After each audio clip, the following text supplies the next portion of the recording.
Assalamualaikum warahmatullahi wabarakatuh. Innal hamdalillah nahmaduhu wa nasta'inuhu wa nastaghfiruh wa na'udzu billahi min syururi anfusina wa sayyiati a'malina. May yahdihillahu fala mudhillalah wa may yudlil fala hadiyalah. Asyhadu an la ilaha illallah wahdahu la syarikalah wa asyhadu anna Muhammadan abduhu wa rasuluh la nabiyya ba'dah wa ba'd.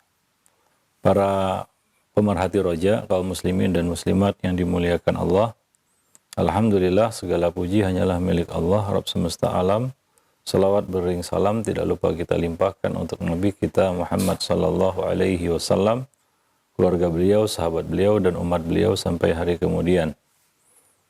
Para pemerhati roja, kaum muslimin dan muslimat yang dimuliakan Allah, pada kesempatan siang ini kita dapat kembali bertemu masih bersama buku Talbis Iblis tulisan Ibnul Jauzi. Kita sampai pada talbis iblis terhadap para pemimpin dan penguasa.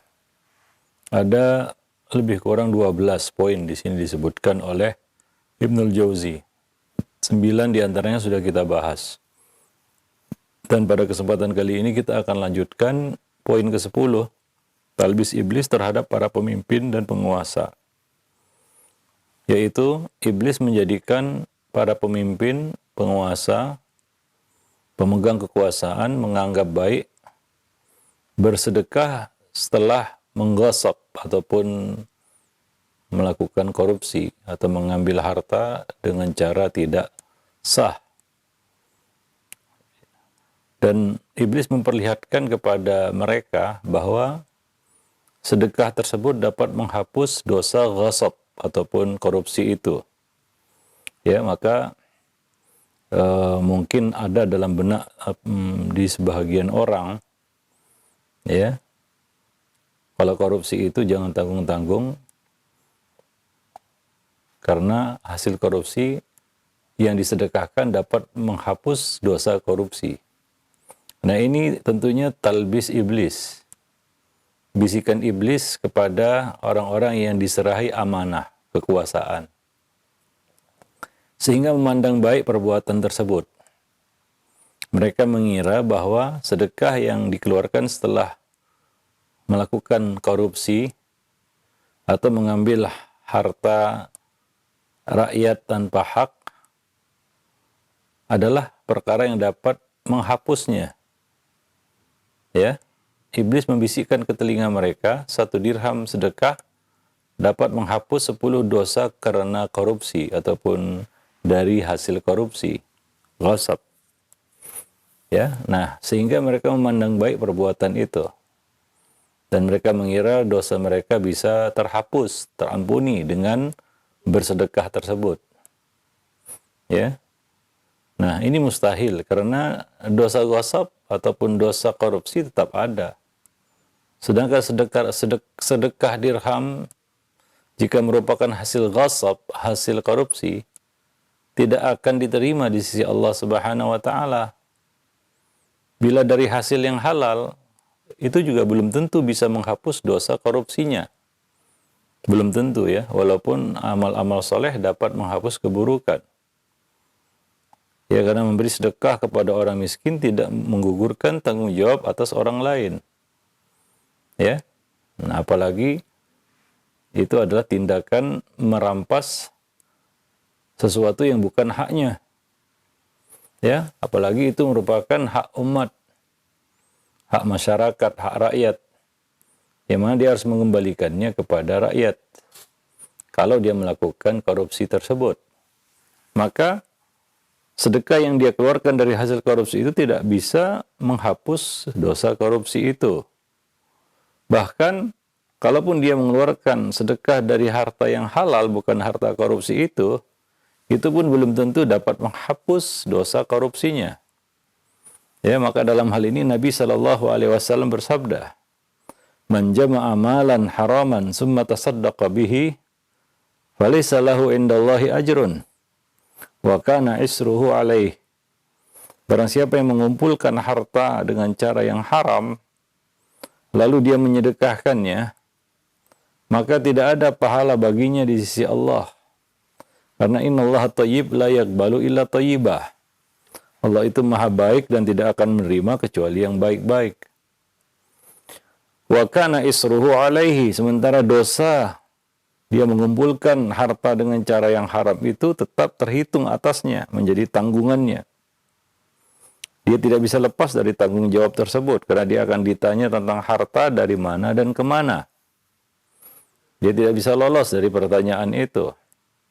Maka ini merupakan salah satu talbis ya, orang-orang yang diberikan kekuasaan, jabatan, lalu melakukan tindak korupsi, lalu dia berpikir, nah nanti setelah korupsi saya ingin bersih-bersih harta. Yaitu dia menyedekahkan korupsinya itu untuk bangun masjid, bantu pesantren, dan sejenisnya. Ya, dia kira itu dapat menghapus dosa korupsinya. Tidak.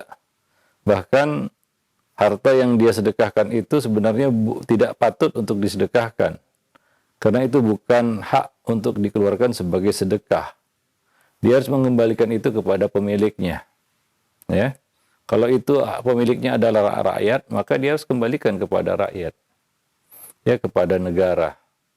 Karena itu uang kas negara misalnya. Atau uang masyarakat misalnya. Maka dia harus kembalikan itu. Ya, tidak boleh dia sedekahkan. Walaupun sedekah itu baik. Membantu pembangunan masjid itu baik. Membantu pembangunan sekolah itu baik. Mendirikan rumah sakit itu baik. Dan banyak kebaikan-kebaikan lainnya yang bisa dia gunakan dari harta korupsinya itu. Tapi ini tidak menggugurkan dosa korupsi tersebut. Ya, nah demikian. Maka tidak ada celah untuk melakukan kejahatan seperti ini. Dengan alasan nanti setelah saya melakukannya, saya ingin bersih-bersih. Membersihkan harta korupsi dengan bersedekah, itu adalah satu pemikiran yang salah. Ya, dosa korupsi tidak terhapus hanya dengan menyedekahkannya. Ya, dia perlu bertaubat kepada Allah, dan karena ini dosa berkaitan dengan harta orang lain, bukan hak dia, maka dia punya kewajiban untuk mengembalikan harta tersebut kepada pemiliknya. Ya, nah demikian. Ke-11, iblis menjadikan para penguasa ini, pemimpin ini terus-menerus berbuat dosa. Namun menganggap baik mengunjungi orang-orang soleh dan minta doa mereka.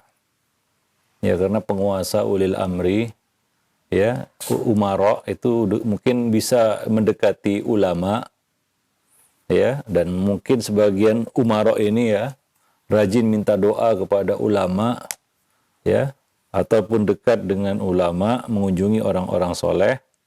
Iblis menipu mereka. Ya, sehingga mereka beranggapan bahwa kunjungan itu ya, dapat meringankan dosa kezaliman yang mereka lakukan. Nah, ini dilakukan oleh para penguasa ya, mengunjungi orang-orang soleh, orang-orang alim, ya, dengan harapan ini dapat menebus kesalahan-kesalahan mereka, kezaliman-kezaliman mereka. Ya, banyak para diktator melakukan perbuatan seperti ini. Ya, dia dekat-dekat dengan ulama ya untuk ya beranggapan bahwa hal seperti ini dapat meringankan dosanya. Padahal ya kebaikan berkunjung kepada orang-orang soleh seperti ini tidak dapat menepis keburukan dan kemaksiatan mereka. Ya, nah demikian. Wallahu a'lam bishawab. Tapi ya itulah fitnah kekuasaan. Ya, fitnah kekuasaan itu luar biasa. Ya, siapa saja yang diberi kuasa maka fitnahnya akan sangat besar atas dirinya. Sebagaimana iblis yang telah diberi kuasa, ya, dia ditempatkan di dalam sorga, namun muncul kesombongannya, ya, muncul kesombongannya, kepongahannya, kecongkakannya, ya, sehingga dia menolak perintah Allah Subhanahu Wa Taala. Bahkan dia melawan Allah Subhanahu Wa Taala. Dia tidak mau minta ampun kepada Allah. Bahkan yang dia minta bukan pengampunan dari Allah, tapi minta penangguhan. Ya, sampai hari kiamat. Dan Allah mengabulkan itu. Ya, seandainya iblis minta ampun sama Allah, Allah ampuni iblis. Tapi iblis tidak mau minta ampun kepada Allah. Dia coba lihat apa yang dilakukan oleh iblis ini. Dia ternyata minta Dia minta penangguhan sampai hari kiamat dan Allah kabulkan itu. Ya. Ini karena dendam iblis ini kepada anak Adam. Ya, maka dia minta kesempatan, bersumpah di hadapan Allah minta kesempatan penangguhan sampai hari kiamat. Ini dendam yang membutakan mata hatinya. Ya, maka hati-hati dengan sifat dendam. Jangan jadi orang pendendam. Ya, itu bisa menghalangi kita dari kebaikan-kebaikan dan menyeret kita kepada keburukan-keburukan. Seperti iblis ini. Bukannya dia minta ampun sama Allah, malah dia minta penangguhan. Ya Allah kabulkan. Dia dikasih penangguhan sampai hari kiamat. Tapi setelah itu tempatnya di dalam neraka, tidak keluar darinya. Ya, nah demikian. Nah, maka dari itu, ya, kadang-kadang sebagian orang melakukan hal-hal seperti ini, ya, dekat-dekat dengan orang soleh, ya, minta doa dari orang soleh, ya, mereka menganggap bahwa hal seperti ini dapat menggugurkan dosa-dosa mereka. Ya. Padahal ya kita katakan dosa itu kan macam-macam tingkatan. Ya. Para penguasa yang dosanya itu menzolimi manusia. Ya, tidak hanya bisa dia minta doa dari orang soleh, dekat-dekat dengan orang soleh untuk menunjukkan mereka itu adalah orang yang baik, mau kebaikan. Dan dianggap baik karena dekat dengan ulama. Padahal tangannya sudah berdarah-darah. Banyak ya, jiwa yang telah melayang karena perbuatannya. Ya, banyak harta yang dirampas karena ketamakannya. Maka itu semua tidak dapat menggugurkan dosa-dosa kezaliman seperti ini. Ya, nah demikian. Ya, tapi seperti itu penguasa, apapun bisa dilakukan karena dia pegang kunci kekuasaan. Wallahu a'lam bishawab. Ya. Kemudian yang ke-12, di antara talbis iblis kepada para penguasa, umara, pemimpin adalah, ya, di antara mereka ada yang menjadi bawahan penguasa lainnya. Lalu sang atasan memerintahkan bawahan agar berbuat zalim. Dan si bawahan ini mau saja menurutinya. Ya. Nah, iblis menipu dia dengan talbisnya, dengan mengatakan, nah, dosanya dipikul oleh atasanmu. Ya, nah, begitulah ya, kejabatan, kekuasaan, ya, itu adalah fitnah. Ya, nah, apalagi di atas kita ada yang lebih berkuasa lagi, kita cuma bawahan, tapi kita adalah atasan bagi bawahan lainnya. Nah, kadang-kadang iblis menipu kita dengan talbisnya dengan mengatakan, ya, ketika dia disuruh oleh atasan untuk melakukan kemaksiatan, ya, maka iblis membisikkan, nah, biar saja, yang memikul dosanya kan atasanmu. Padahal dia yang melakukan dosa itu atas suruhan atasan, dua-duanya kena. Ya, nah demikian. Bukan hanya pemimpinnya yang kena, tapi bawahan yang melaksanakan perintah maksiat itu juga kena. Nah, tapi iblis membisikkan ke telinganya seolah-olah yang salah itu atasan saja, bukan bawahan. Saya kan cuma melakukan, katanya. Saya cuma melaksanakan instruksi, perintah. Sementara dia tahu apa yang diperintahkan itu adalah maksiat, dia bisa menolaknya. Dia bisa meninggalkan kursinya, dia bisa meninggalkan jabatannya. Ya, untuk menjaga kehormatan agamanya. Tapi itu tidak dilakukannya. Dia tetap mempertahankan jabatan itu dan melakukan apa yang diperintahkan oleh atasan. Walaupun itu maksiat. Dia tetap lakukan itu.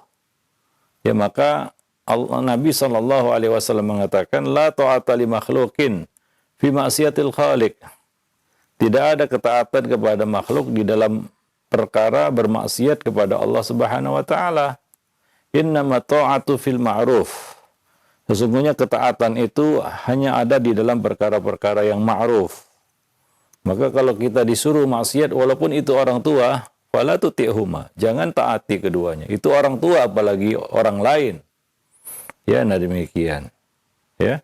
Nah, jadi ini fitnah bawahan ya. Ketika disuruh sama atasan untuk melakukan dosa dan maksiat, ya, si bawahan ini mau saja melakukannya dengan talbis, ya, dosanya kan dipikul oleh atasan saya, bukan saya yang memikul dosanya. Tidak, ya, dua-duanya memikul dosa. Ya, nah sebagian atasan sengaja menyuruh bawahannya buat maksiat supaya dia ingin berkelit dan mengatakan yang melakukannya bukan saya, supir saya, bawahan saya, pegawai saya, tapi dia yang nyuruh.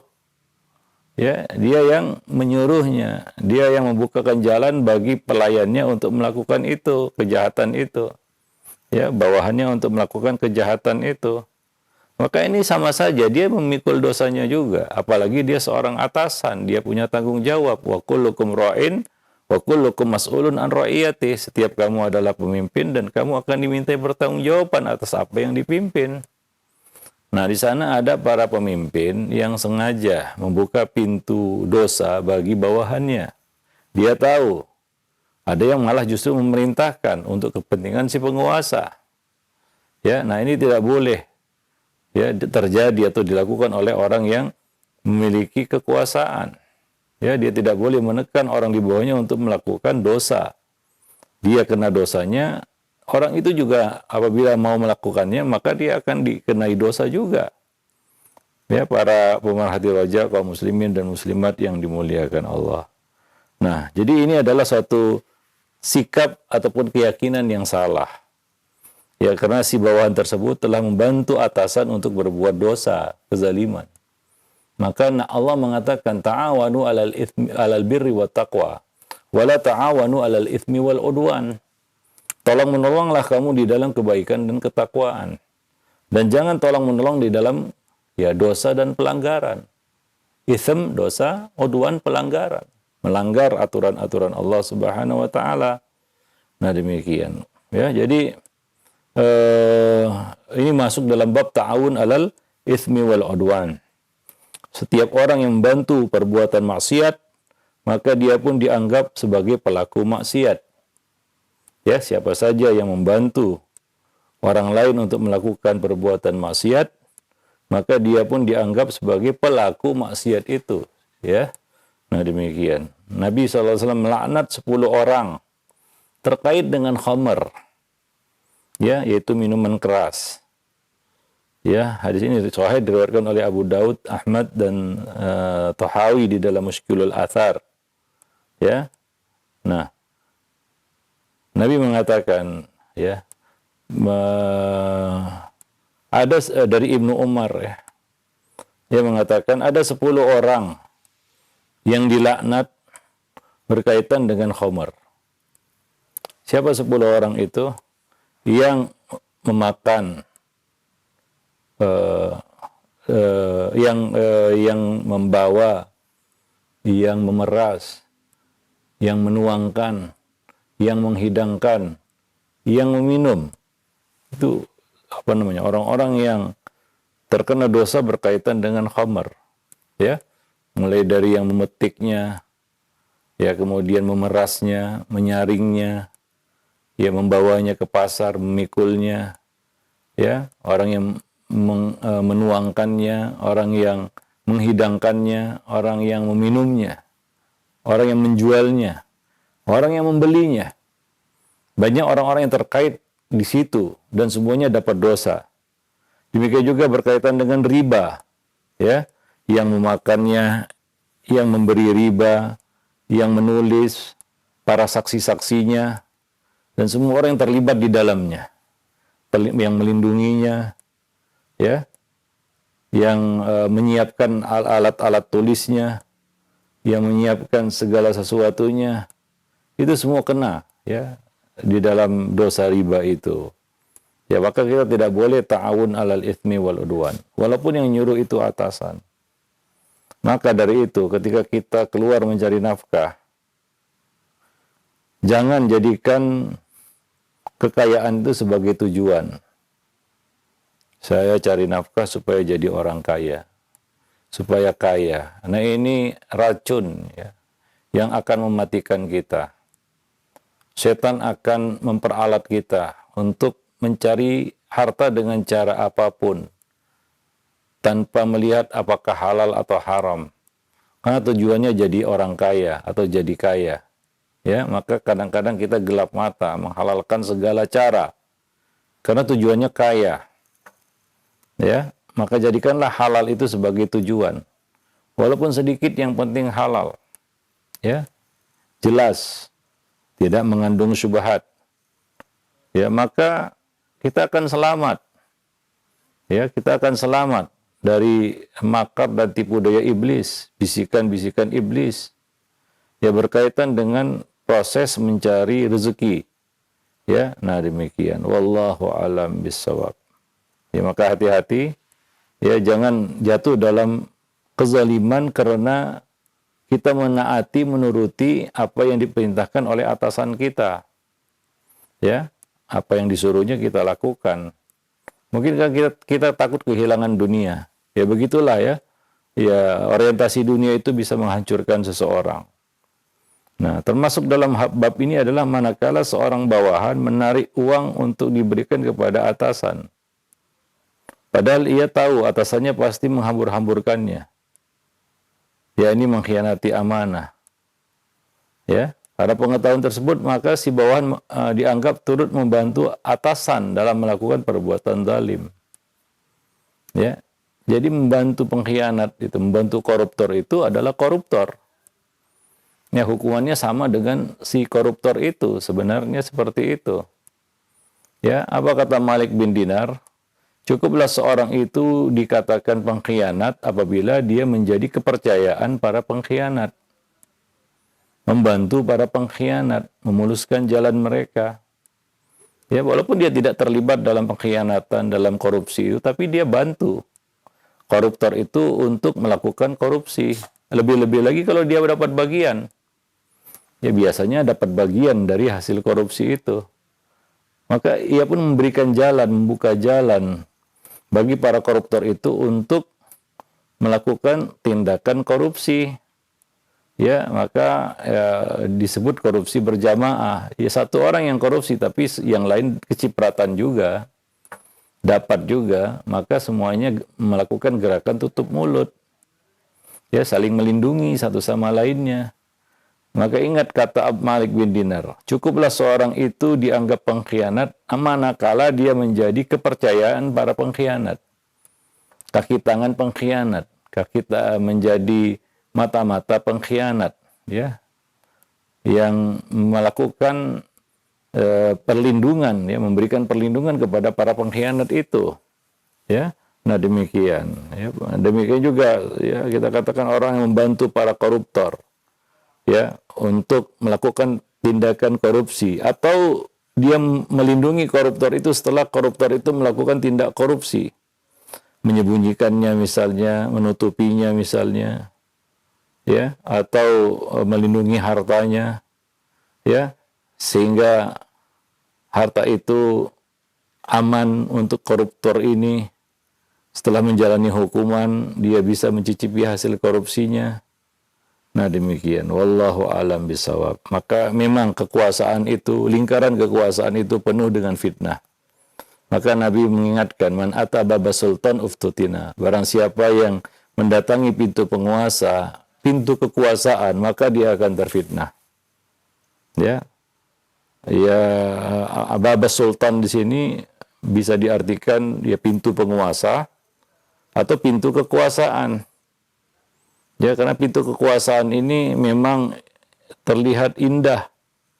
Pintu kekuasaan itu, orang-orang berebut-rebut untuk dapat menguasai pintu kekuasaan itu. Ya, nah demikian. Wallahu a'lam bishawab. Tapi itu semua fitnah. Ya, itu semua adalah satu ujian dan cobaan yang sedikit orang yang bisa sukses diuji dengan kekuasaan. Sepeninggal Khulafaur Rasyidin Abu Bakar, Umar, Utsman dan Ali. Ya, setelah eranya Umar bin Abdul Aziz, ya, siapa pemimpin yang bisa mengemban amanah seperti mereka? Ya, siapa pemimpin sesudah mereka yang bisa memegang amanah seperti mereka? Coba datangkan contoh. Coba sebut nama. Siapa? Setelah era ataupun setelah zamannya Umar bin Abdul Aziz, ya, yang dikenal sangat amanah, ya, di dalam menggunakan harta rakyatnya, harta negara, sehingga beliau mematikan lilin karena dianggap sudah selesai dipakai untuk tugas negara, selanjutnya itu bukan tugas negara lagi, ya, maka ia padamkan lilin itu. Karena dia tidak mau lilin itu menyala untuk kepentingan pribadi.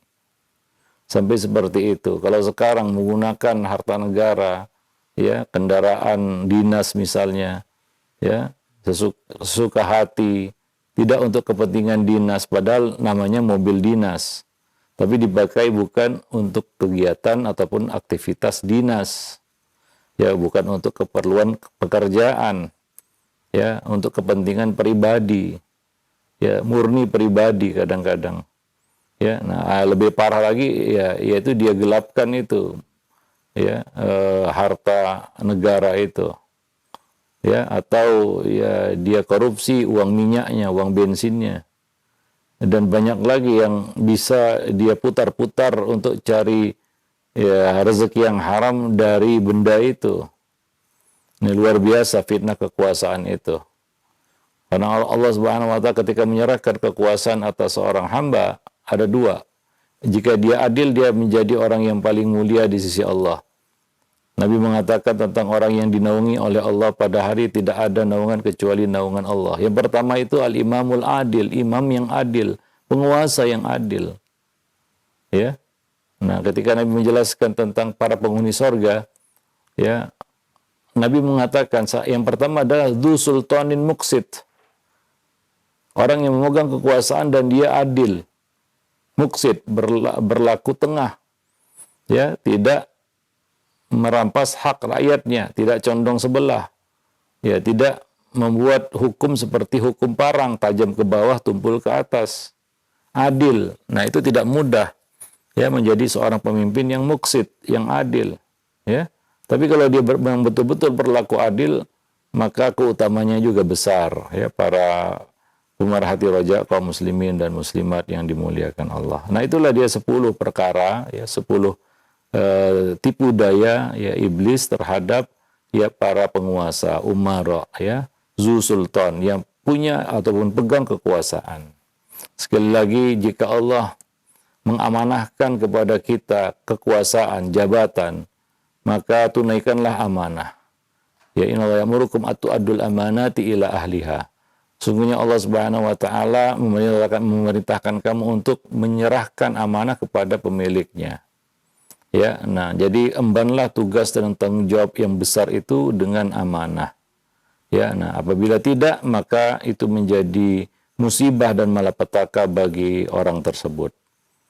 Dan ya, seperti yang kita katakan tadi, ya, pintu kekuasaan itu memang manis, tapi di baliknya, ya, penuh dengan ancaman, penuh dengan, ya, kita katakan bahaya yang mengancam seseorang. Wallahu a'lam bishawab. Nah, demikian saja para pemerhati roja kaum muslimin dan muslimat yang dimuliakan Allah, ya, kajian kita pada kesempatan siang yang berbahagia ini. Berikutnya kita akan sampai bab yang ke-8. Ini mulai berbicara di sini Ibnul Jauzi mulai berbicara tentang talbis iblis terhadap ahli ibadah. Ya, ahli ibadah, yaitu orang jahil tapi rajin ibadah. Sebagian orang kita lihat ibadahnya rajin, kita tidak memungkiri itu, ya, rajin dia ibadah, tapi sayang dia lupa bab lain, yaitu bab ilmu. Dia lupa menuntut ilmu, ya. Nah, akhirnya ibadahnya keluar dari, ya, ilmu, ya, tidak ada petunjuk, ya, tidak ada dasar, tidak ada pedoman yang dia ikuti. Nah, ini ada beberapa talbis iblis terhadap ahli ibadah ini, ya, yang akan kita bahas pada pertemuan selanjutnya insyaallah. Nah, demikian saja, mudah-mudahan bermanfaat bagi kita semua, khususnya bagi saya dan bagi para pemerhati roja sekalian, kaum muslimin dan muslimat. Ya, lebih dan kurang saya mohon maaf. Subhanakallah bihamdik, asyhadu an la ilaha illa anta, astaghfiruka wa atubu ilaik. Assalamualaikum warahmatullahi wabarakatuh.